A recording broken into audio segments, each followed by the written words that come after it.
ओम नमो भगवते वासुदेवाय।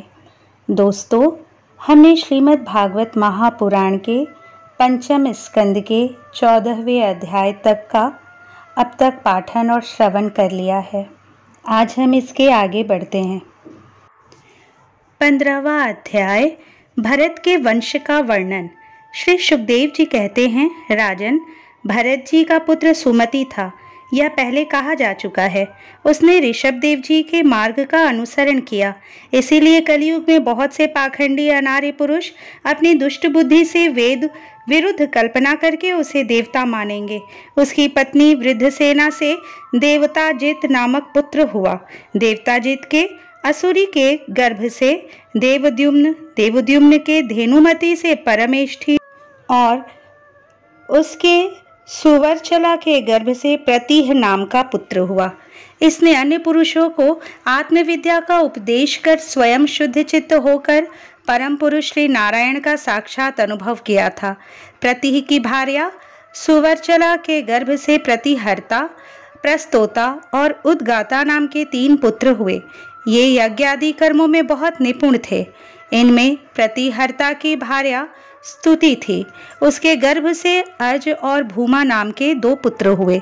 भूमा के ऋषि कुल्या से उद्गीत, उसके देव कुल्या से प्रस्ताव और प्रस्ताव के नियुत्सा के गर्भ से विभु नाम का पुत्र हुआ।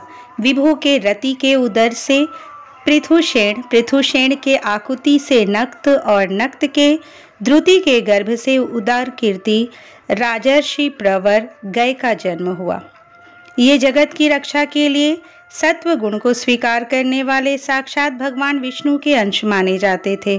संयम आदि अनेकों गुणों के कारण इनकी महापुरुषों में गणना की जाती है। महाराज गय ने प्रजा के पालन पोषण, रंजन, लाड़ चाव और शासन आदि करके तथा तरह तरह के यज्ञों का अनुष्ठान करके निष्काम भाव से केवल भगवत प्रीति के लिए अपने धर्मों का आचरण किया। इससे उनके सभी कर्म सर्वश्रेष्ठ परम पुरुष परमात्मा श्री हरि के अर्पित होकर परमार्थ रूप बन गए थे।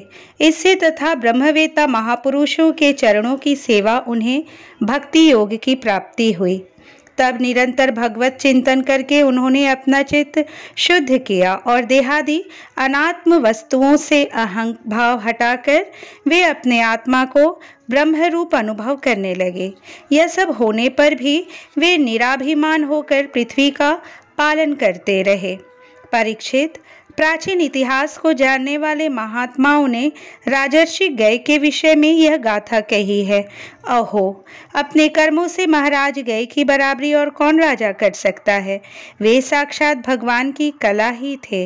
उन्हें छोड़कर और कौन इस प्रकार यज्ञों का विधिवत अनुष्ठान करने वाला, मनस्वी, बहुज्ञ, धर्म की रक्षा करने वाला, लक्ष्मी का प्रिय पात्र, साधु समाज का शिरोमणि और सत्पुरुषों का सच्चा सेवक हो सकता है। सत्य संकल्प वाली परम साध्वी श्रद्धा, मैत्री और दया आदि दक्ष कन्याओं ने गंगा आदि नदियों के सहित बड़ी प्रसन्नता से उनका अभिषेक किया था तथा उनकी इच्छा न होने पर भी वसुंधरा ने गौ जिस प्रकार बछड़े के स्नेह से पिन्हा कर दूध देती है, उसी प्रकार उनके गुणों पर रीझ कर प्रजा को धन रत्नादि सभी अभीष्ट पदार्थ दिए थे। उन्हें कोई कामना न थी, तब भी वेदोक्त कर्मों ने उनको सब प्रकार के भोग दिए।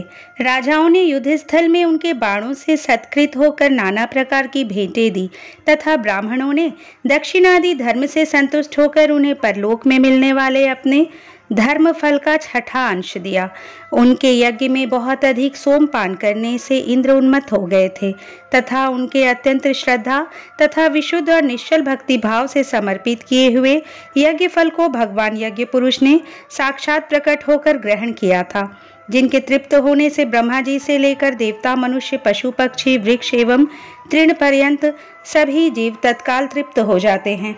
वे विश्वात्मा श्री हरि नित्य तृप्त होकर भी राजर्षि गय के यज्ञ में तृप्त हो गए थे, इसलिए उनकी बराबरी कोई दूसरा कैसे कर सकता है।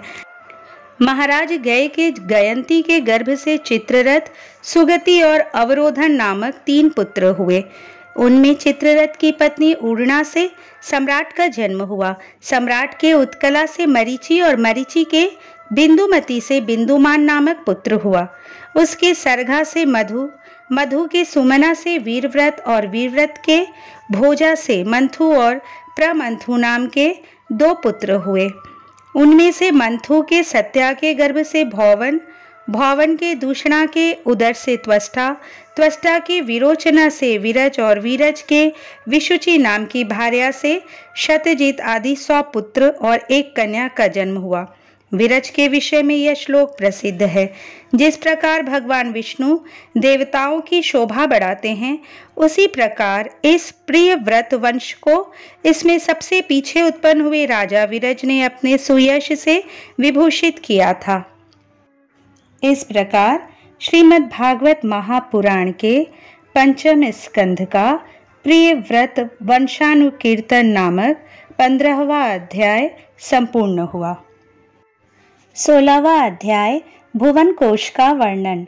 राजा परीक्षित ने कहा, मुनिवर, जहाँ तक सूर्य का प्रकाश है और जहाँ तक तारागण के सहित चंद्रदेव दीख पड़ते हैं, वहाँ तक आपने भूमंडल का विस्तार बतलाया है। उसमें भी आपने बतलाया कि महाराज प्रियव्रत के रथ के पहियों की 7 लीकों से 7 समुद्र बन गए थे, जिनके कारण इस भूमंडल में 7 द्वीपों का विभाग हुआ। अतः भगवान, अब मैं इन सब का परिमाण और लक्षणों के सहित पूरा विवरण जानना चाहता हूँ, क्योंकि जो मन भगवान के इस गुणमय स्थूल विग्रह में लग सकता है, उसी का उनके वासुदेव संज्ञक स्वयं प्रकाश निर्गुण ब्रह्म रूप सूक्ष्मतम स्वरूप में भी लगना संभव है। अतः गुरुवर, इस विषय का विशद रूप से वर्णन करने की कृपा कीजिए। श्री सुखदेव जी बोले, महाराज, भगवान की माया के गुणों का इतना विस्तार है कि यदि कोई पुरुष देवताओं के समान आयु पाले तो भी मन या वाणी से इसका अंत नहीं पा सकता।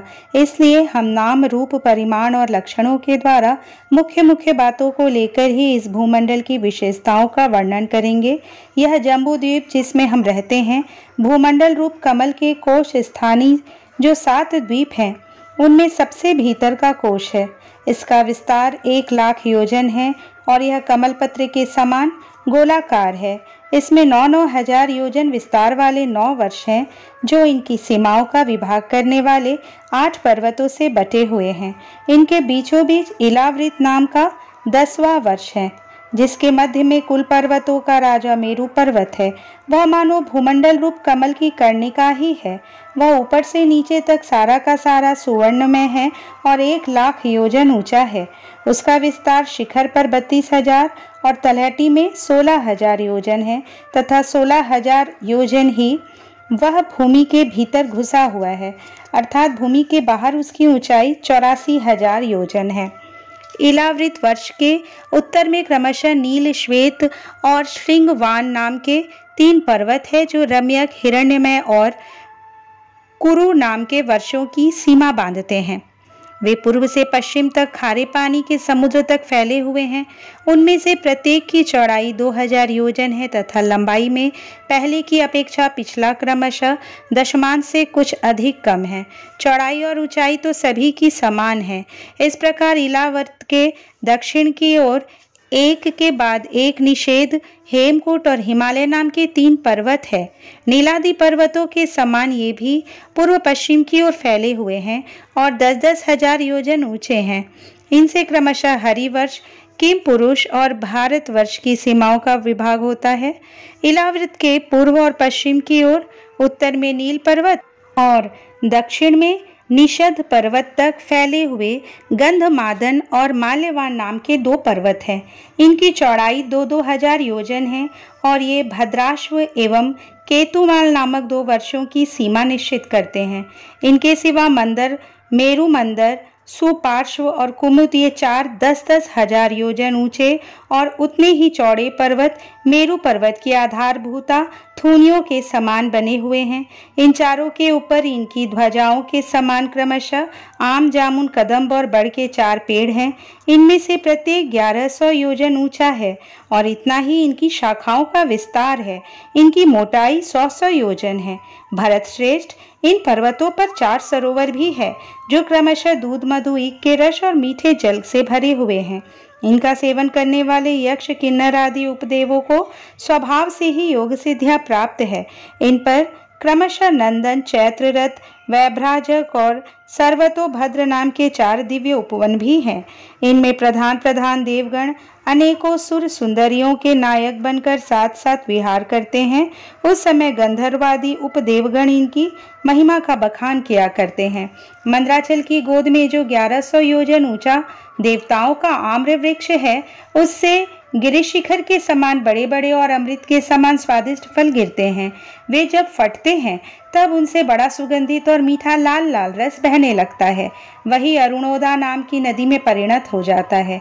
यह नदी मंदराचल के शिखर से गिरकर अपने जल से इलावृत वर्ष के पूर्वी भाग को सींचती है। श्री पार्वती जी की अनुचरी यक्ष पत्नियां इस जल का सेवन करती है। इससे उनके अंगों से ऐसी सुगंध निकलती है कि उन्हें स्पर्श करके बहने वाली वायु उनके चारों ओर 10-10 योजन तक सारे देश को सुगंध से भर देती है। इसी प्रकार जामुन के वृक्ष से हाथी के समान बड़े बड़े प्रायः बिना गुठली के फल गिरते हैं। बहुत ऊंचे से गिरने के कारण वे फट जाते हैं। उनके रस से जम्बू नाम की नदी प्रकट होती है, जो मेरु मंदर पर्वत के 10,000 योजन ऊंचे शिखर से गिरकर इलावृत के दक्षिण भूभाग को सींचती है। उस नदी के दोनों किनारों की मिट्टी उस रस से भीगकर जब वायु और सूर्य के संयोग से सूख जाती है, तब वही देवलोक को विभूषित करने वाला जाम्बुनद नाम का सोना बन जाती है।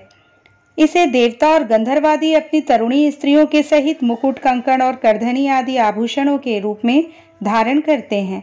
सुपार्श्व पर्वत पर जो विशाल कदम्ब वृक्ष है, उसके 5 कोटरों से मधु की 5 धाराएं निकलती हैं। उनकी मोटाई 5 पुरसे जितनी है। ये सुपार्श्व के शिखर से गिरकर इलावृत वर्ष के पश्चिमी भाग को अपने सुगंध से सुवासित करती हैं। जो लोग इनका मधुपान करते हैं, उनके मुख से निकली हुई वायु अपने चारों ओर 100-100 योजन तक इसकी महक फैला देती है। इसी प्रकार कुमुद पर्वत पर जो शतवल्श नाम का वटवृक्ष है, उसकी जटाओं से नीचे की ओर बहने वाले अनेक नद निकलते हैं। वे सब इच्छानुसार भोग देने वाले हैं। उनसे दूध, दही, मधु, घृत, गुड़, अन्न, वस्त्र, शैया, आसन और आभूषण आदि सभी पदार्थ मिल सकते हैं। ये सब कुमुद के शिखर से गिरकर इलावृत के उत्तरी भाग को सींचते हैं। इनके दिए हुए पदार्थों का उपभोग करने से वहां की प्रजा की त्वचा में झुर्रियां पड़ जाना, बाल पक जाना, थकान होना, शरीर में पसीना आना तथा दुर्गंध निकलना, बुढ़ापा, रोग, मृत्यु, सर्दी गर्मी की पीड़ा, शरीर का कांतिहीन हो जाना तथा अंगों का टूटना आदि कष्ट कभी नहीं सताते और उन्हें जीवन पर्यंत पूरा पूरा सुख प्राप्त होता है। राजन, कमल की कर्णिका के चारों ओर जैसे केसर होता है, उसी प्रकार मेरु के मूल देश में उसके चारों ओर कुरंग, कुरर, कुसुम्भ, वैंकक, त्रिकुट, शिशिर, पतंग, रूचक, निषद, श्रीनिवास, कपिल, शंख, वैदुर्य, जारुधि, हंस, ऋषभ, नाग, कालंजर और नारद आदि 20 पर्वत और हैं। इनके सिवा मेरु के पूर्व की ओर जठर और देवकूट नाम के 2 पर्वत हैं, जो 18-18 हजार योजन लंबे तथा 2-2 हजार योजन चौड़े और ऊंचे हैं। इसी प्रकार पश्चिम की ओर पवन और पारियात्र, दक्षिण की ओर कैलाश और करवीर तथा उत्तर की ओर त्रिशृंग और मकर नाम के पर्वत है।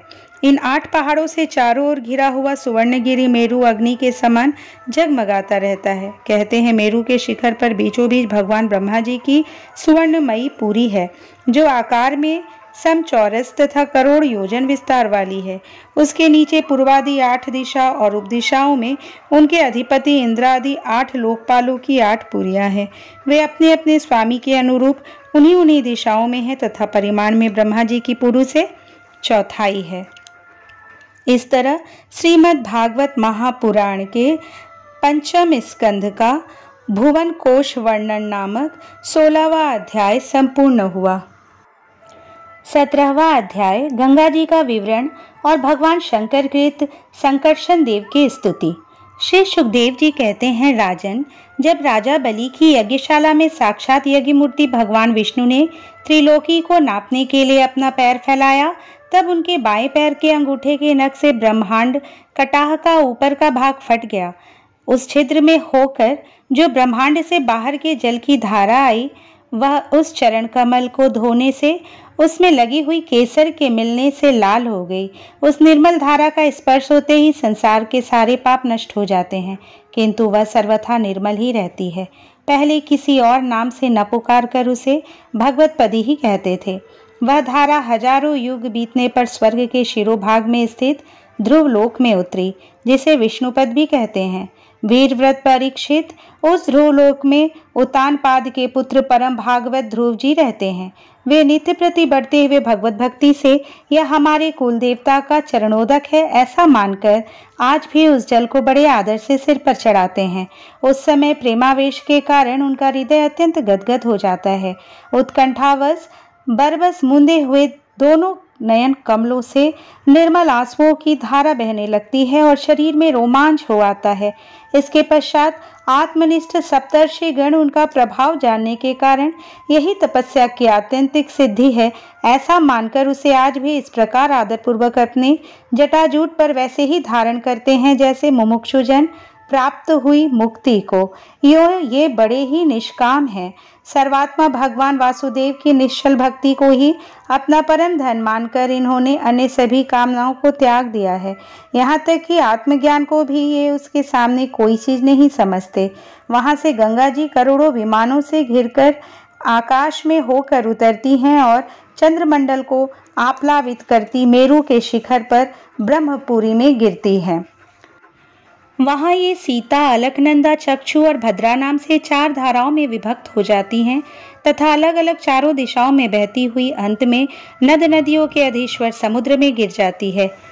इनमें सीता ब्रह्मपुरी से गिरकर केसराचलों के सर्वोच्च शिखरों में होकर नीचे की ओर बहती गंधमादन के शिखरों पर गिरती है और भद्राश्व वर्ष को प्लावित कर पूर्व की ओर खारे समुद्र में मिल जाती है।